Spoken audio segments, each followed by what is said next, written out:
ဂျိုရှူဝါဘန်က UFC မှာအာရှရဲ့ပထမဆုံးချန်ပီယံလားအခုပွဲမှာထိုးကြီးဘယ်လောက်ရလဲချန်ပီယံဖြစ်သွားရင်ထိုးကြီးဘယ်လောက်ထိရသွားမှာလဲပထမဆုံးဂျိုရှူဝါဘန်က UFC မှာအာရှရဲ့ပထမဆုံးချန်ပီယံလားဆိုတော့ဟုတ်တယ်ဒါပေမဲ့မဟုတ်ပြန်ဘူးဘာလို့မဟုတ်တုံးဆိုလို့ရှိရင်2019ခုနှစ်ကကျောင်းဝေလီဆိုတဲ့တရုတ်အမျိုးသမီးက UFC မှာချန်ပီယံကပတ်ပိုင်ရှင်ဂျက်စီကာအန်ဒရာဒီကို TKO ဖြစ်အနိုင်ယူကအာရှရဲ့ပထမဆုံးချန်ပီယံဖြစ်လာခဲ့တယ်ဒါကြောင့်ဂျိုရှူဝါဘန်ကအာရှရဲ့ပထမဆုံးချန်ပီယံမဟုတ်ဘူးလို့ပြောရခြင်းဖြစ်တယ်အာရှရဲ့ပထမဆုံးချန်ပီယံဟုတ်တယ်လို့ပြောရရင်တော့အမျိုးသားပြိုင်ပွဲမှာဆိုရင်တော့ဂျိုရှူဝါဘန်ကအာရှရဲ့ပထမဆုံး UFC ချန်ပီယံဖြစ်တယ်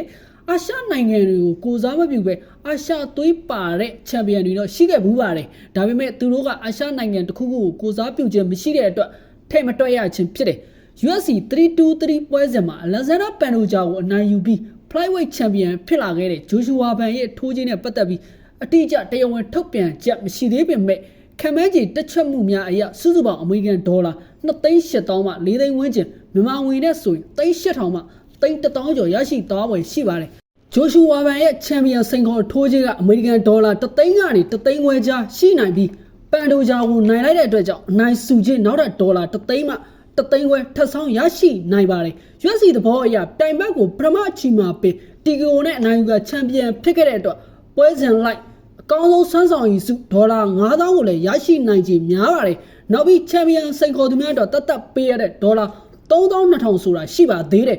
ဂျိုရှူဝါဘန်ရဲ့အခြေခံထိုးခြင်းအနိုင်ရစုခြင်းအပေါ်စုခြင်းစတဲ့စုခြင်းတွေအားလုံးပေါင်းလိုက်ဂျိုရှူဝါဘန်အနေနဲ့အမေရိကန်ဒေါ်လာ2,800,000ကနေ4သိန်းဝန်းကျင်အထိရရှိသွားနိုင်ပါတယ်ဂျိုရှူဝါဘာကိုရှုံးနိုင်ပြီးခပတ်လက်လွတ်ခဲ့ရတဲ့လက်ဇန်ဒါပန်ဒိုဂျာအနေနဲ့ရှုံးနိုင်ခဲ့တယ်ဆိုပေမဲ့လက်ရှိချန်ပီယံဖြစ်ထိုးတက်ခဲ့တာကြောင့်အနိုင်ရရှိသွားတဲ့ဂျိုရှူဝါဘန်ထက်ပိုများတဲ့ထိုးကြီးကိုရရှိပါတယ်စုစုပေါင်းအမေရိကန်ဒေါ်လာ1,000,000ကနေ1,000,000ခွဲဝန်းကျင်မြန်မာငွေနဲ့ဆိုရင်3,300,000ကနေ3,400,000ခွဲဝန်းကျင်ရရှိသွားဖို့ရှိပါတယ်ဂျိုရှူဝါဘန်ဟာ UFC flyweight champion ဖြစ်သွားပြီဖြစ်တဲ့အတွက်သူ့ရဲ့ကစားသမားအဆင့်တန်းရောဝင်ငွေပါလုံးဝပြောင်းလဲသွားမှာဖြစ်ပါတယ်ဂျိုရှူဝါဘန်ရဲ့ဝင်ငွေတွေဟာလည်းတန်ကရန်တီထိုးတက်သွားမှာဖြစ်တယ်ချန်ပီယံဖြစ်သွားပြီဆိုတာနဲ့ PPV point လို့ခေါ်တဲ့ရုပ်တံကြီးစုကဝေစုကိုရာခိုင်နှုန်းနဲ့ရရှိသွားမှာဖြစ်တယ်ကြီးစုသူများရဲ့များသလောက်ဒေါ်လာတွေဝင်နေမှာဖြစ်ပါတယ်ဒီကဂျိုရှူဝါဘန်ရဲ့အခြေခံပွဲထိုးကြီးကဒေါ်လာ3သိန်းခွဲဝန်းကျင်သာရခဲ့ပေမဲ့ချန်ပီယံကာကွယ်ပွဲများအတွက်ဆိုရင်တော့အခြေခံထိုးကြီးဒေါ်လာ9သိန်းနဲ့အထက်ရရှိမှာဖြစ်တယ်